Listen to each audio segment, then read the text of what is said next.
Olá, irmãos! Saudações em Cristo! Muito bem, hoje mais um domingo, graças a Deus por isso. Um domingo um tanto quanto chuvoso, um domingo um pouco friozinho, não é mesmo? Mas hoje, 16 de agosto de 2020, mais uma escola bíblica dominical para a nossa edificação. E especialmente, evidentemente, para a glória do nosso Deus. E nós vamos começar com uma palavra de oração, e nesse sentido eu peço aos queridos que curvem as suas cabeças e fechem os seus olhos e busquemos a bênção do Senhor para a nossa aula. Deus, muito obrigado, Pai, por mais uma manhã onde nós levantamos da nossa cama com saúde, onde desfrutamos da paz do Senhor nesta noite e onde desfrutamos das tuas misericórdias, que segundo a tua palavra são renovadas, ó Deus, todas as manhãs. E por isso grande é a tua fidelidade. Dá-nos agora, ó Senhor, um domingo abençoado, especialmente a partir dessa escola bíblica dominical, que os nossos corações sejam fortalecidos, edificados, alimentados com a tua palavra, que nós possamos sentir a direção do teu Santo Espírito, a iluminação nas nossas mentes, na nossa consciência, para que possamos acolher de fato, não apenas com entendimento, mas com discernimento e fé, aquilo que o Senhor mesmo tem para nós nesta manhã. Abençoa a tua igreja, abençoa os nossos irmãos em Cristo, abençoa os homens, as mulheres, crianças, jovens e adolescentes da nossa igreja, neste período de exceção, neste período de pandemia, mas que todos os corações estejam, de modo particular, hoje, voltados a Ti em adoração, em santificação. Nós oramos agradecidos em o nome de Jesus. Amém. Muito bem, vamos louvar a Deus? Vamos cantar ao Senhor. Eu peço ao nosso irmão Fábio que então nos assista aqui, nos ajude com um instrumento e na condução de um louvor ao nosso Deus bendito, ao nosso Deus que é digno da nossa verdadeira e sincera adoração. Por favor, Fábio.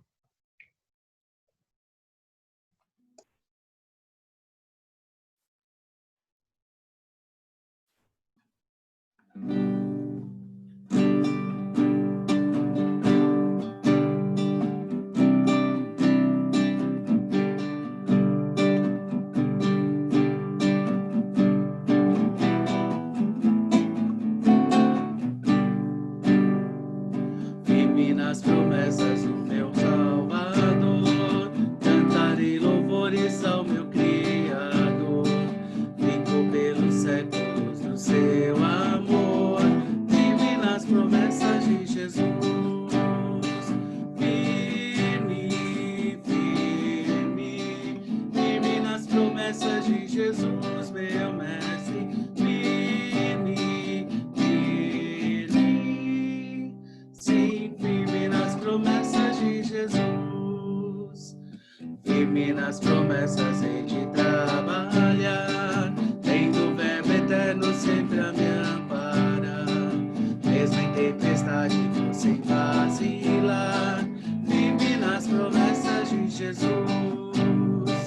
Firme, firme, firme nas promessas de Jesus, meu mestre. Firme, firme, sim, firme nas promessas de Jesus.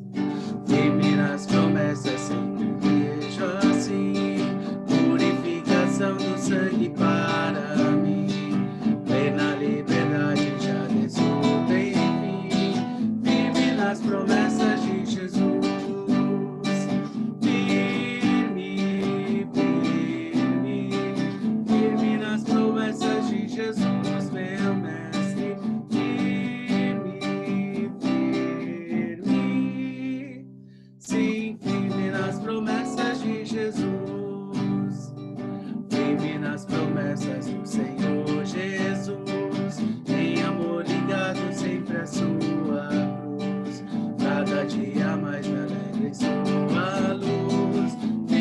nas promessas de Jesus.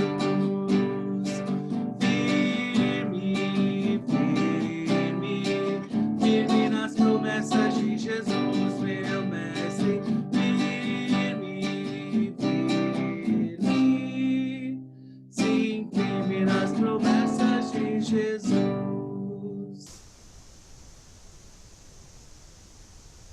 Amém. Muito bom. De fato, que nós possamos estar firmes, firmes na palavra de Deus, firmes nas promessas do nosso Senhor Jesus. Muito bem. Vamos abrir a Bíblia na Epístola de Paulo aos Romanos, capítulo 8. Abra, meu irmão, minha irmã, abra comigo.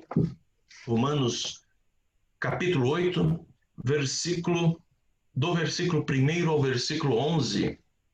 Eu peço ao nosso irmão presbítero Ciro que, por favor, faça a leitura. Romanos 8, do primeiro versículo ao versículo 11. Texto que fala sobre a declaração da nossa justificação, quando o Senhor revela que nós não estamos mais debaixo de condenação, pois estamos debaixo da graça e dos méritos de Jesus. Romanos 8, do primeiro versículo ao versículo 11. Por favor, Ciro. Ok. Se habita em vós o Espírito daquele que ressuscitou a Jesus dentre os mortos, esse mesmo que ressuscitou a Cristo Jesus dentre os mortos... Ciro, Oba. só um minutinho. Você está lendo... O que você está lendo? Capítulo... Espera aí. Capítulo 8, versículo 1. Agora, pois, já não há condenação, é essa? Isso. Até o 11. Então, minha falha. Capítulo 8, então, versículo 1. Agora, pois, já nenhuma condenação há para os que estão em Cristo Jesus.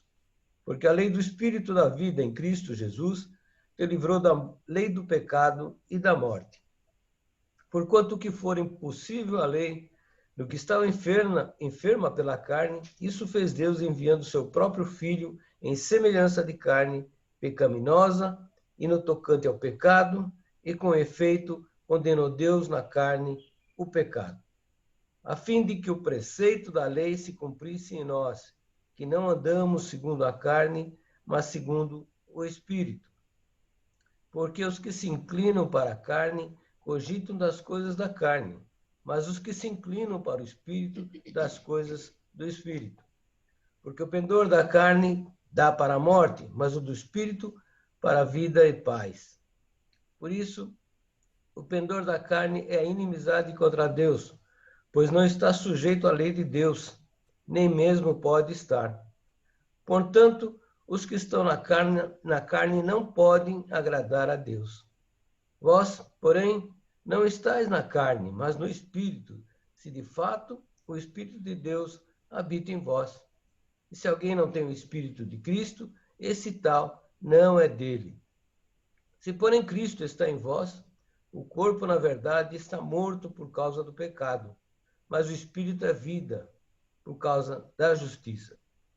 Se habita em vós o Espírito daquele que ressuscitou a Jesus dentre os mortos, esse mesmo que ressuscitou a Cristo Jesus dentre os mortos, vivificará também o vosso corpo mortal, por meio do seu Espírito que em vós habita. Assim, pois, irmãos, somos devedores, não à carne, como se Obrigado, Ciro. Obrigado, era até o 11 mesmo. Até 11. Tá ótimo, muito obrigado. Irmãos, eu apenas destaco aqui o versículo 1. Agora, pois, já nenhuma condenação há para os que estão em Cristo Jesus. Que privilégio saber que perante o tribunal de Deus, perante o tribunal do Senhor Jesus, o Supremo Juiz, há uma declaração de paz, há uma declaração de perdão, há uma declaração de adoção, a qual a palavra de Deus nos diz aqui em Romanos 8, versículo 1, que já não há mais nenhuma culpa, já não há mais nenhuma punição, já não há mais nenhuma condenação sobre aqueles que estão em Cristo Jesus. Que palavra poderosa, que palavra abençoadora, que palavra de libertação. Esta sim, meus amados, é a bendita libertação que alguém nesta vida pode receber da parte de Deus. Nós vamos orar pela nossa igreja, estaremos aí retomando inicialmente os trabalhos passo a passo no nosso primeiro domingo, primeiro sábado não, primeiro domingo de setembro, né? E vamos orar então pela a nossa querida igreja. Eu peço à nossa irmã Seide, que está aqui conosco, por favor, Seide, que interceda pela nossa igreja, que interceda a Deus por sabedoria, prudência e pela bênção do Senhor nesses primeiros passos, nessas primeiras moções de retomada dos trabalhos da igreja. Por favor, Seide. Pai, na tua presença, Senhor, nós estamos agradecidos, meu Deus, por mais um momento, Senhor, nós podemos estar juntamente, apesar de não estarmos presentes fisicamente, Senhor, mas nós estamos presentes virtualmente, muito mais do que isso, presentes em Cristo. Nós te louvamos, Senhor, pela tua palavra, te louvamos, Senhor, porque ela nos traz alegria, Senhor, alegria de saber que o Senhor, misericordioso, bondoso, nos escolheu, nos salvou, nos resgatou, Senhor. Muito obrigado por isso, Pai. E agora, Pai, nós colocamos diante de Ti a Tua igreja, Senhor. Nós colocamos, Senhor, o pastor, os presbíteros, Senhor, na Tua presença, Senhor. Nós colocamos, Pai, porque eles têm sido, Senhor, o baluarte, eles têm sido, Senhor, administradores preocupados realmente, Senhor, primeiro com a Tua palavra e com o Teu rebanho, Senhor. Te louvamos isso. E agora, Pai, que está previsto o retorno em outubro, Senhor. Está previsto o primeiro domingo de outubro, de setembro, Senhor. Primeiro domingo de setembro está previsto o retorno, Senhor. Primeiro, nós te louvamos, Pai, porque essa decisão, nós temos certeza que essa decisão foi tua. E foi através, Senhor, da decisão que a tua igreja retorna. E agora nós pedimos, Senhor, que tu dê sabedoria, Pai. Dê sabedoria para os nossos administradores, para que eles, Senhor, todas as decisões que eles tomarem, seja realmente debaixo, Pai, da tua permissão. E também, Senhor, que cada pessoa que adentrar aquele templo, Pai, cada um de nós, Pai, possamos nos preocupar em seguir, Senhor, todas as regras ali colocadas. Esteja indo à frente, esteja abençoando, esteja, Senhor, levando o povo, aqueles que podem estar ali, levando a tua casa, Senhor, que ali seja um momento, Pai, de alegria, de gozo, essa alegria, esse gozo que nós podemos partilhar aqui na terra, Senhor, e que nós sabemos que partilharemos com muito mais intensidade lá no céu. Nós te louvamos, Senhor, por esses momentos em que podemos estar juntos, Senhor, em dezembro. E pedimos, Senhor, esteja, Senhor, sempre orientando, Pai, para que nada saia, Senhor, de acordo com a tua vontade e seguindo, Senhor, todas as regras, todas as imposições colocadas pela lei. Ajude, Senhor, que nada passe desapercebido, Deus. Nos dê essa sabedoria, que nada passe desapercebido e que tudo corra para a honra e glória do teu nome, Senhor. Nós sabemos que tudo é teu, tudo provém de ti e que o Senhor é o Senhor da igreja. Nós sabemos que o Senhor tem nos abençoado e continua nos abençoando. Nós te louvamos por isso. Em nome de Jesus. Amém. Amém, meus irmãos. Amém. Muito bem, então nós vamos dar início à nossa aula, a aula de hoje, dando assim sequência àquilo que iniciamos na aula passada. Começamos a falar sobre justificação e hoje o propósito é encerrarmos este tema. Vamos lá, vamos começar aqui com uma singela recordação daquilo que tratamos na primeira aula.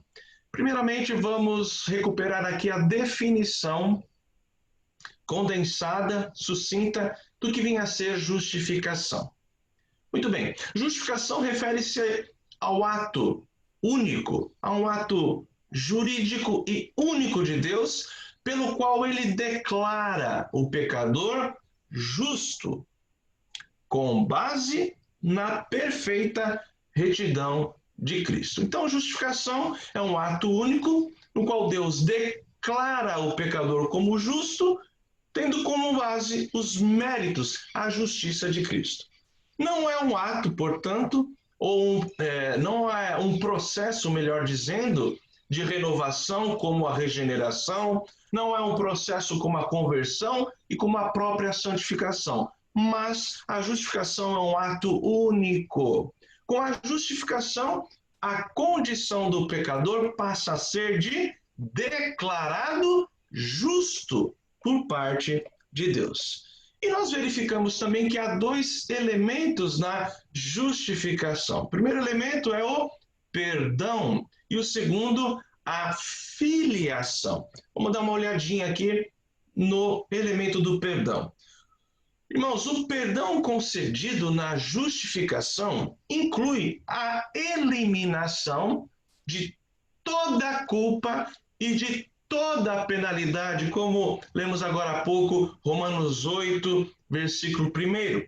O perdão de pecados tem como base a justiça de Cristo que nos é imputada. Então, o perdão concedido na justificação, por consequência disso, por ser um ato único e por ser a imputação da justiça de Cristo, este perdão aplica-se a todos os pecados, pecados do passado, pecados do presente e pecados futuros. Muito bem, falamos mais na sequência sobre o elemento da filiação. O elemento da filiação se distingue em duas partes, a adoção de filhos e o direito à vida eterna. Então, como filhos adotados, na justificação, Deus coloca a nossa vida, coloca o crente na posição de filho e lhe dá todos os direitos de filiação. O resgate dos que estavam condenados pela lei, esse resgate resulta na adoção de filhos. E com relação ao direito à vida eterna, o que ocorre? Uma vez que o pecador é adotado como filho, ele passa a ter todos os direitos legais de filho. E um desses direitos é ele ser herdeiro de Deus. E como a Bíblia diz, herdeiro de Deus e co-herdeiro com Cristo. Passa a ser um direito que o pecador justificado passa a ter, pois ele se torna filho. Então, encerramos dizendo o seguinte: como filho de Deus, o crente passa a ser herdeiro de todas as bênçãos da salvação, e como filhos de Deus, o crente passa a ter direito a uma herança eterna e incorruptível. Por isso dizer o direito à vida eterna. Muito bem, na aula de hoje vamos começar falando um pouco agora sobre a justificação sob perspectiva. Nós devemos observar a justificação sob o ponto de vista de Deus e também do ponto de vista do homem. Vamos lá, primeiramente sob o ponto de vista de Deus. A justificação acontece aonde? Acontece aonde? A justificação acontece no tribunal de Deus, no tribunal celestial. Vejam só, Romanos 3,20 diz assim: visto que ninguém será justificado por obras da lei. Mas a expressão que eu quero destacar é exatamente esta ideia de que o pecador se apresenta no tribunal celestial diante do Supremo Juiz. Por isso Paulo diz, visto que ninguém será justificado diante dele. Gálatas 3:11 transmite a mesma ideia. Diz assim: é evidente que pela lei ninguém é justificado diante de Deus. Então, no céu, Deus se apresenta como juiz e declara justo o pecador que está perante ele. Declara justo, evidentemente, não em si mesmo, mas por causa da justiça de Cristo que é imputada no pecador. E Deus ainda se apresenta não apenas como juiz que declara justo o pecador, mas ele se apresenta como um pai gracioso que perdoa, aceita o pecador e mais, o adota como filho. Tudo isso, digamos assim, no tribunal celestial. E sobre a perspectiva do pecador? Bom, a justificação, ela processa-se também no coração do pecador e na sua consciência. O que eu quero dizer com isso? Essa sentença no tribunal celestial, a sentença de absolvição, pronunciada ali no tribunal de Deus, ela é comunicada pelo Espírito Santo ao pecador. Então o pecador ele recebe essa bênção, essa libertação, esse alívio que é comunicado, essa declaração de justificação ou de tornado justo é comunicada ao coração do pecador, trazendo-lhe paz. Paz com Deus. Por isso que Paulo fala: justificados, pois, mediante a fé, temos paz com Deus.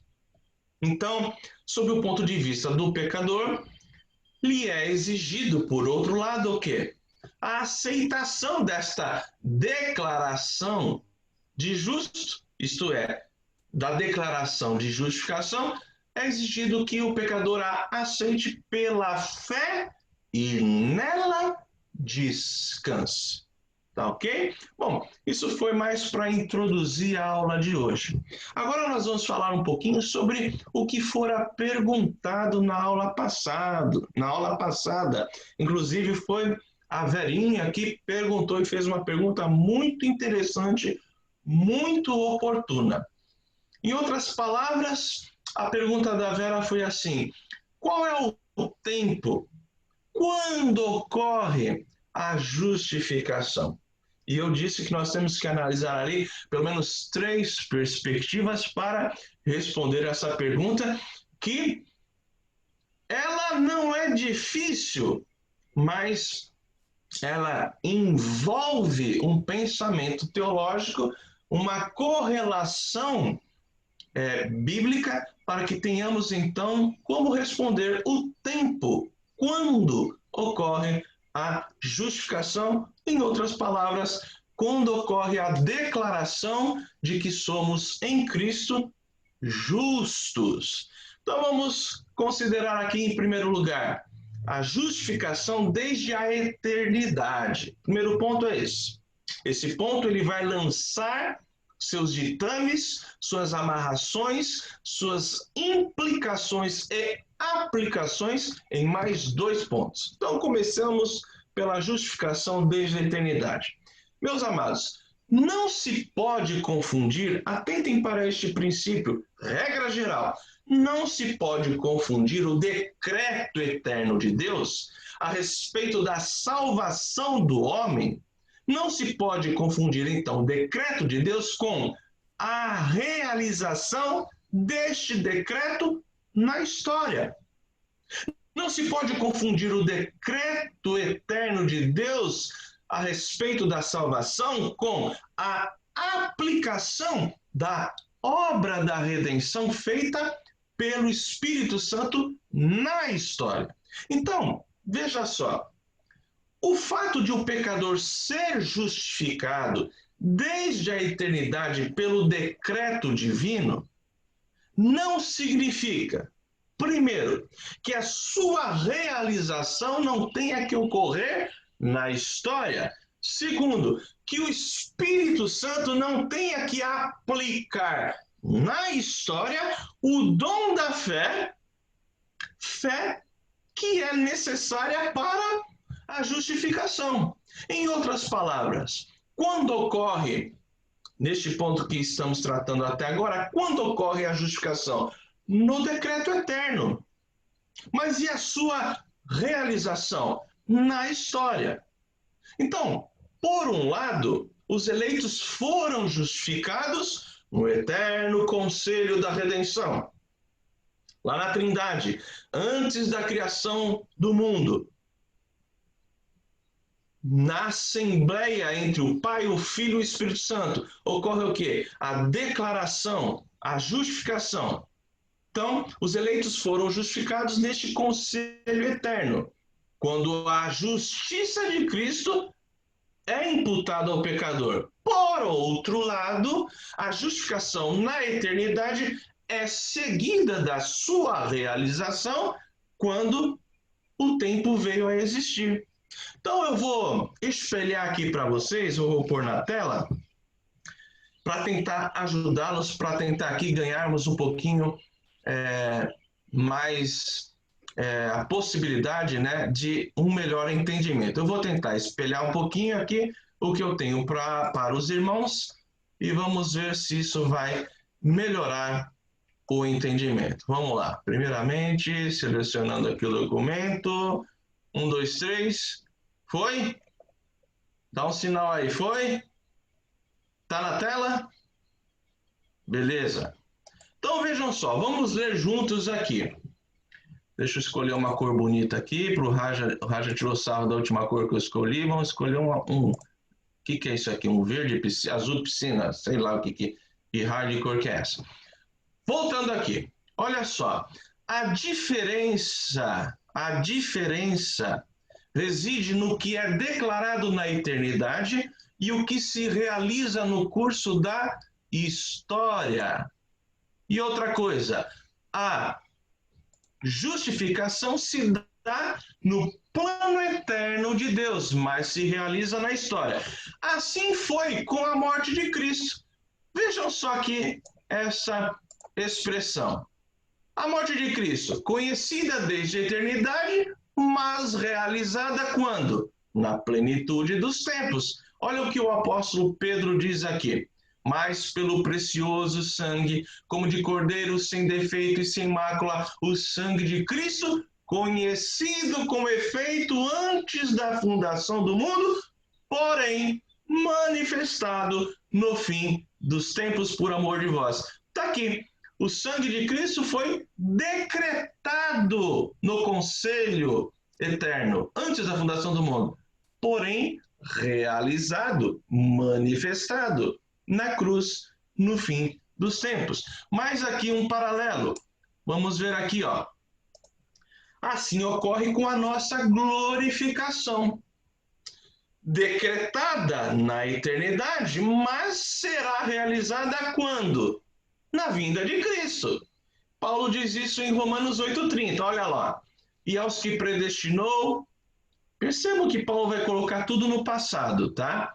Ele vai colocar tudo no passado por conta do decreto de Deus. Então, olha só, aos que predestinou, a esses chamou. E aos que chamou, a esses também justificou. E aos que justificou, a esses também glorificou. Então, quando ocorre a nossa glorificação? No decreto de Deus, mas quando se dá a sua realização? Na volta do Senhor Jesus. Mais um exemplo, mais um paralelo. Assim também ocorre na nossa conversão, decretada na eternidade, realizada quando? Ora, quando você veio à existência, não é mesmo? Quando você veio à existência. Por isso que Jeremias diz aqui, ó, de longe se me deixou ver o Senhor dizendo, com amor eterno eu te amei. Então aqui, sinalizando, indicando algo, um amor decretado, né? O amor eterno eu te amei. Agora, o que acontece na história? Por isso, com benignidade, te atraí. Então, vamos fechar aqui este conceito. Portanto, e esse é o ponto agora importante, portanto, pode-se falar em justificação desde a eternidade, justificação da ressurreição de Cristo e justificação pela fé. Percebam, percebam que quando ocorre a justificação na eternidade, mas ela se realiza na história. E por conta deste princípio, nós temos que observar não apenas a justificação desde a eternidade, mas no ato da ressurreição de Cristo e também na justificação pela fé. Aí sim nós podemos responder com mais acuracidade, com mais propriedade, essa pergunta muito bem colocada aqui pela Vera.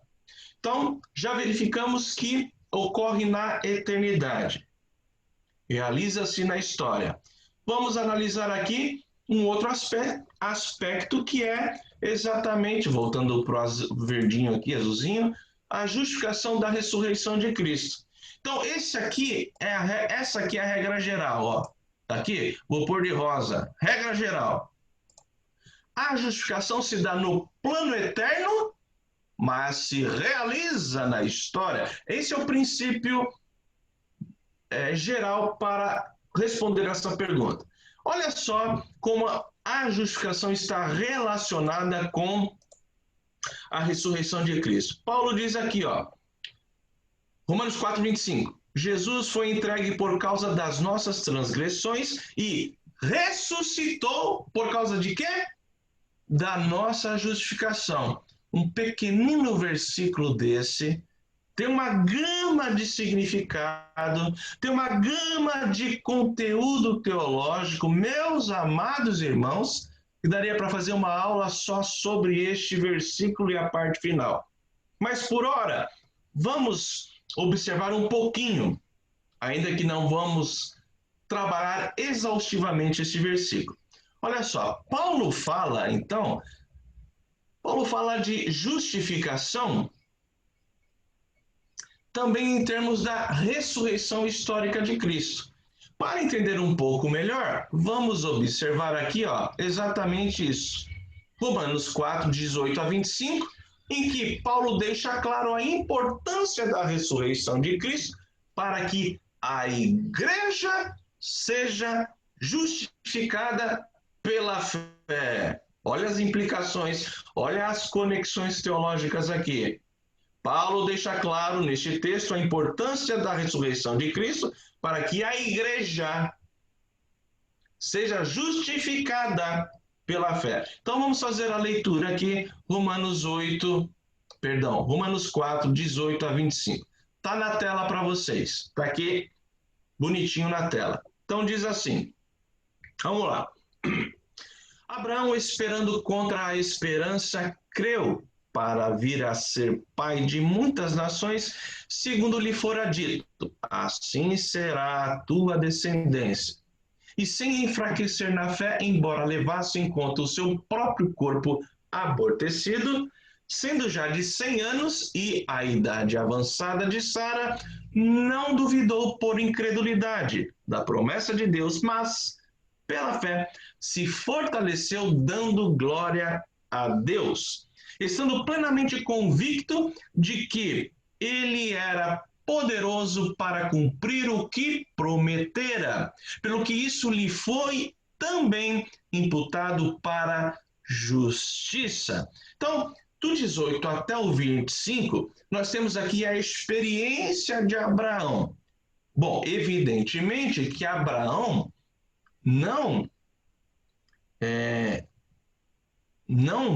teve o conhecimento que nós temos hoje, não teve a revelação que nós temos hoje acerca da ressurreição de Cristo. Mas, por outro lado, o que Abraão teve? Teve a promessa. Que promessa era essa? Que ele seria pai de muitas nações. Essa é a promessa aqui, ó. Promessa de Deus para a vida dele.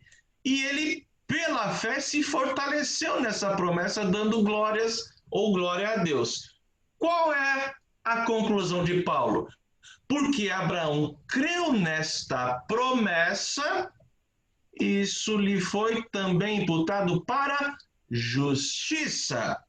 Então, tinha a promessa a Abraão, ele creu, mesmo contra a esperança, ele creu e isso foi-lhe imputado para a justiça. Agora, Paulo faz uma transição aqui no versículo, vou até pôr de outra cor, rosinha aqui, vamos ver se eu consigo. Aqui, versículo 23, é uma transição que ele faz para contar a nossa experiência nesta mesma questão aqui. Ele diz: e não somente por causa dele está escrito que lhe foi levado em conta.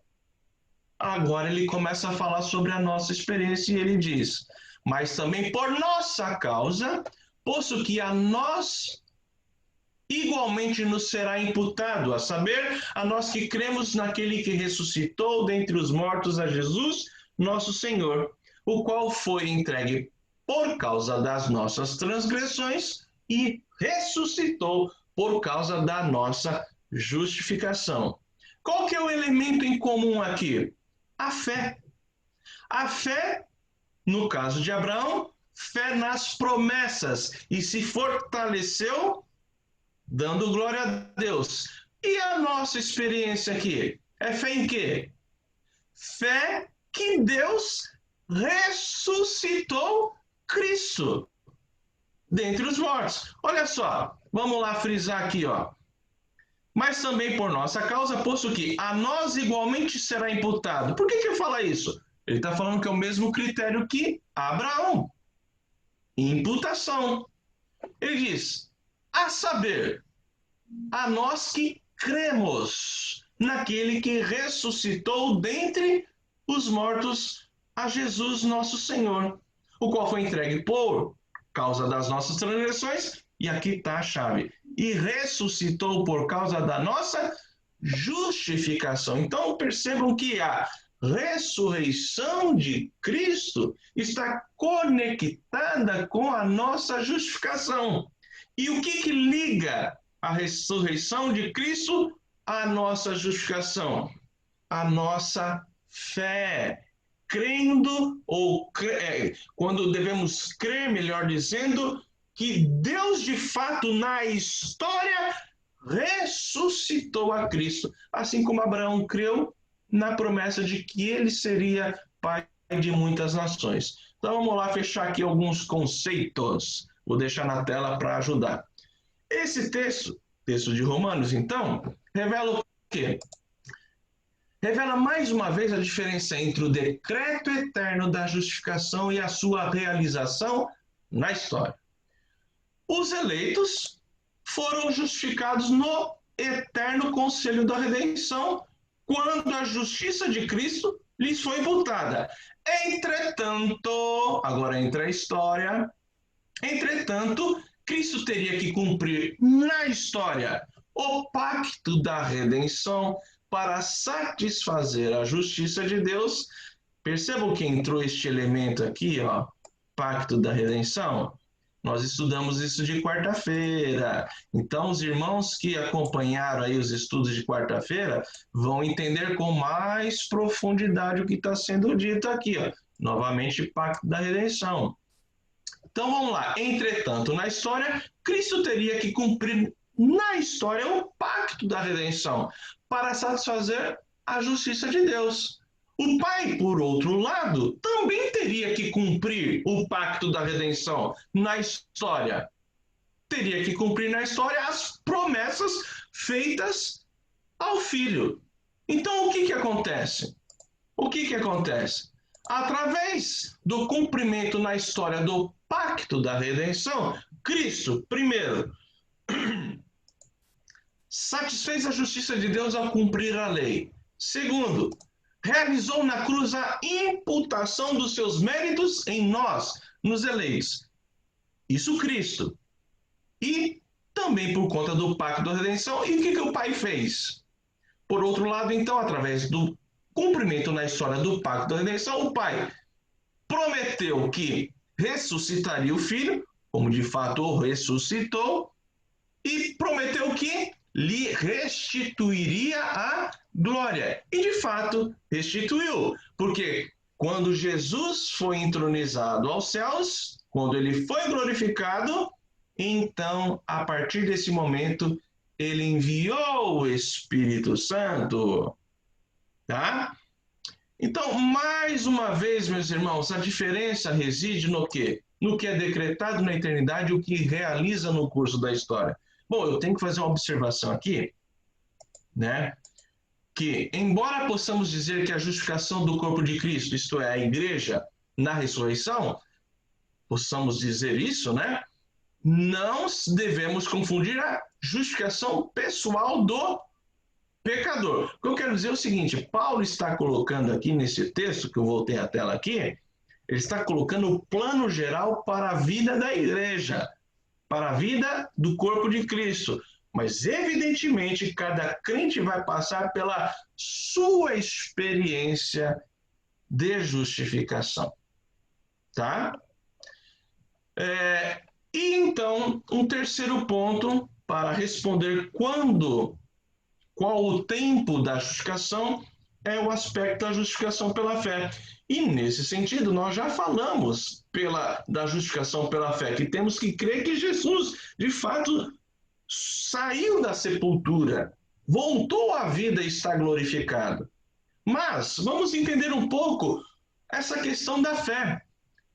Olha só, a justificação pela fé, a relação da fé com a justificação pode ser apresentada aqui de duas maneiras. Vamos lá, a fé é um instrumento da justificação e, em segundo lugar, a fé é o órgão apropriador da justificação.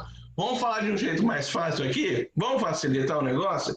Então vamos lá. Primeiro aspecto, a fé é um instrumento para a justificação do pecador em que sentido? Em que sentido? Está aqui. A fé é um instrumento pelo qual o próprio Deus conduz a declaração de perdão no teu coração, no coração do pecador.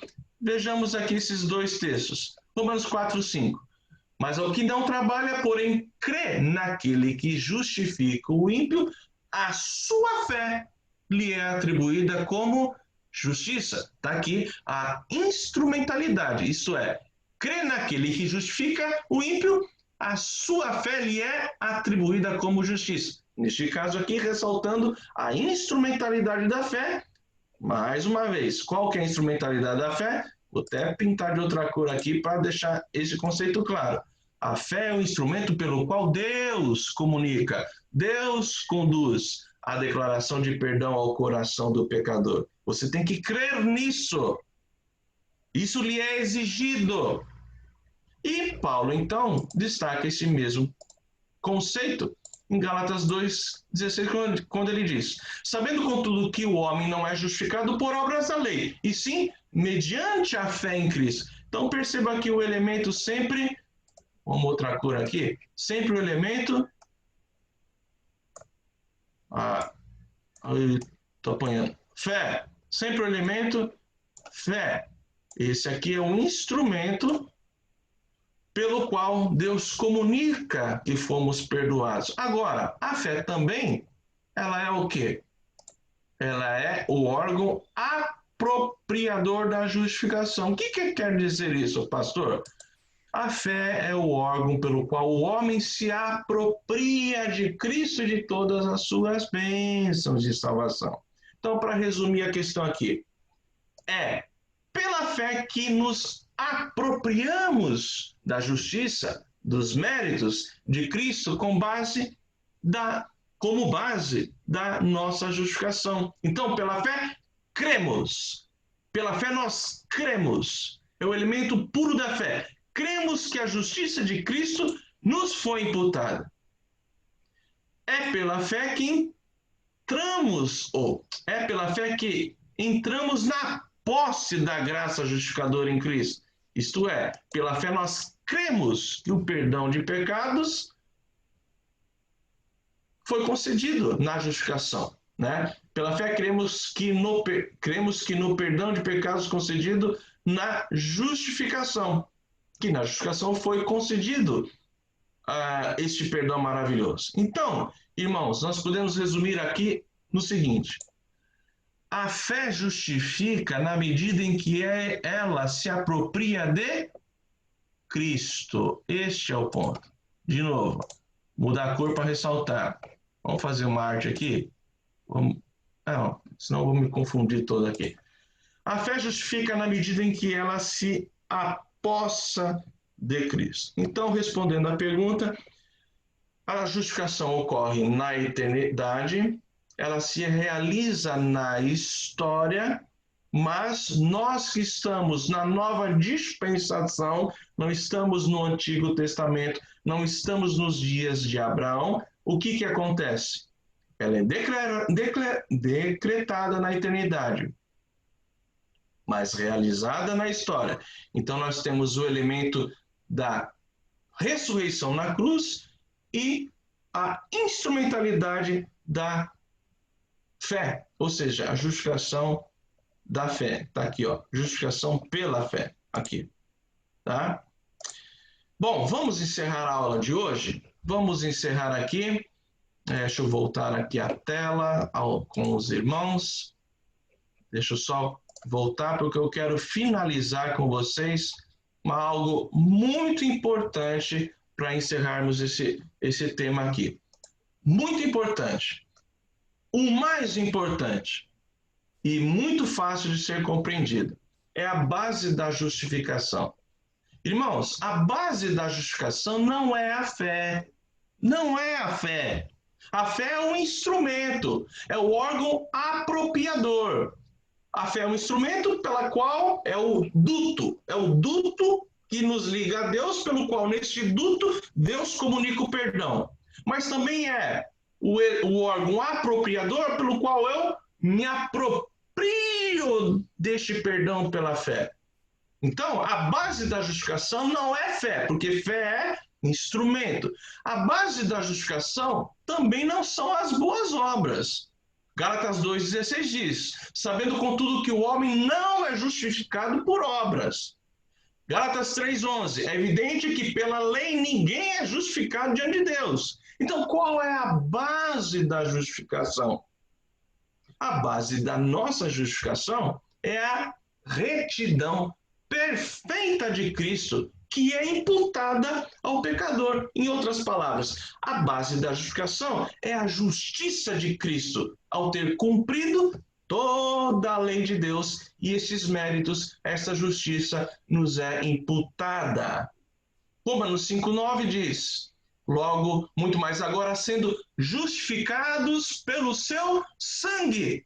Então, qual é a base? O sangue de Jesus, o próprio Senhor Jesus. Romanos 5,19 diz: porque como pela desobediência de um só homem, no caso Adão, muitos se tornaram pecadores. Assim também, por obediência, ou por meio da obediência de um só homem.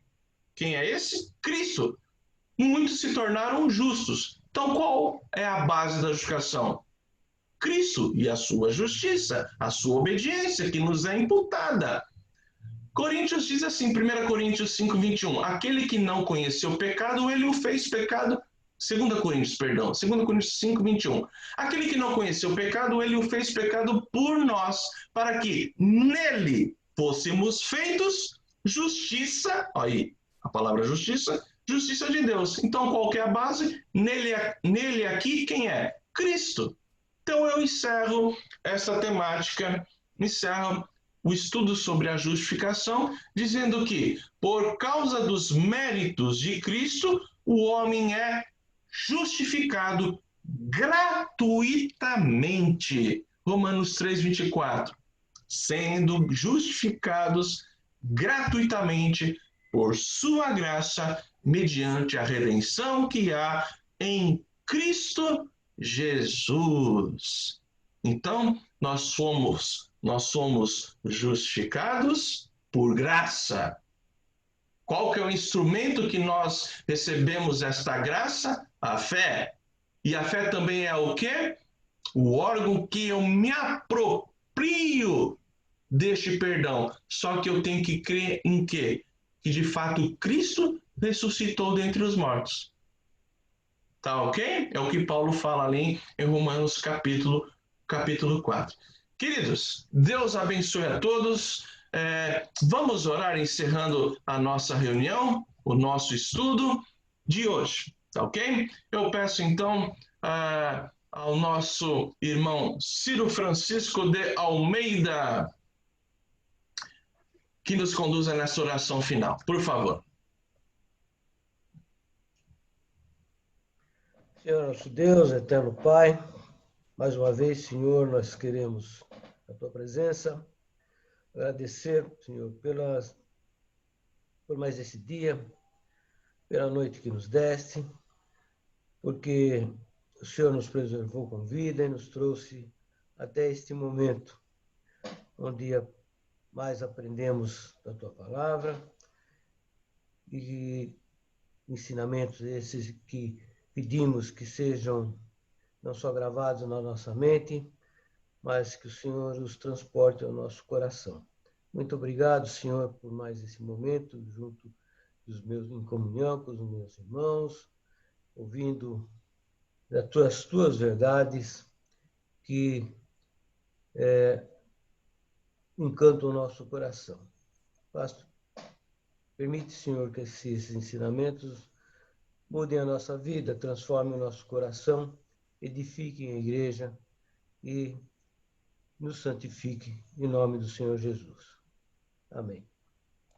Amém. Queridos, um ótimo domingo a todos. Até às 19 horas aqui no nosso culto virtual, no nosso Zoom. Então, Deus abençoe, um ótimo domingo a todos. Ficam com Deus. Até mais tarde.